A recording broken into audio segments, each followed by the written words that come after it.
తగలబెట్టండి sir Niranjan గారు. YCP కార్యాలయం కూల్చివేత నోటీసుల ఇష్యూ నేపథ్యంలో వైసీపీ నేత మాజీ మంత్రి అంబటి రాంబాబు స్పందించారు. మండుతున్నట్టుంది. మంచినీళ్ళు తెమ్మంటారు అంకుల్? ప్రభుత్వం కావాలని కక్ష సాధింపు చర్యలకు దిగుతోందని విమర్శించారు అంబటి. వైసీపీ కార్యాలయం కూల్చివేతలో ఎక్కడా నిబంధనలు పాటించకుండా కూల్చేశారని మండిపడ్డారు. తీస్తా, నాలో ఉన్న క్రియేటివిటీ మొత్తం బయటికి తీస్తా, నా తడాకా చూపిస్తా.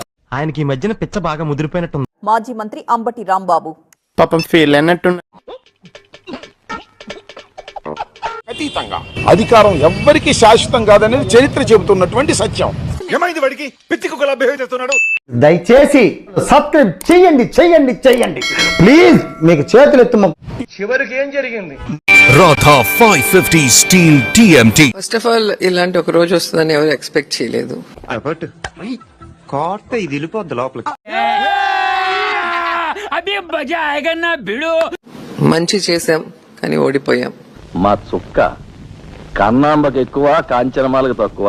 మళ్ళీ జగనన్నని మేము ఎలా సీఎం చేసుకోవాలి అనే దాని మీద ఈ రోజు అందరం కూడా డిస్కస్ చేయబోతున్నాం. వాడు సంఖ నువ్వు నాకు, వాడు నీ సంఖ నాకుతాడు. ఈ నిర్మాణాన్ని కూల్చివేయటాన్ని ఈ రాష్ట్రంలోనే కాదు, దేశంలోనే కాదు. జై చంద్రబాబు, జై చంద్రబాబు, జై చంద్రబాబు, జై చంద్రబాబు, జై చంద్రబాబు, జై ఖతం.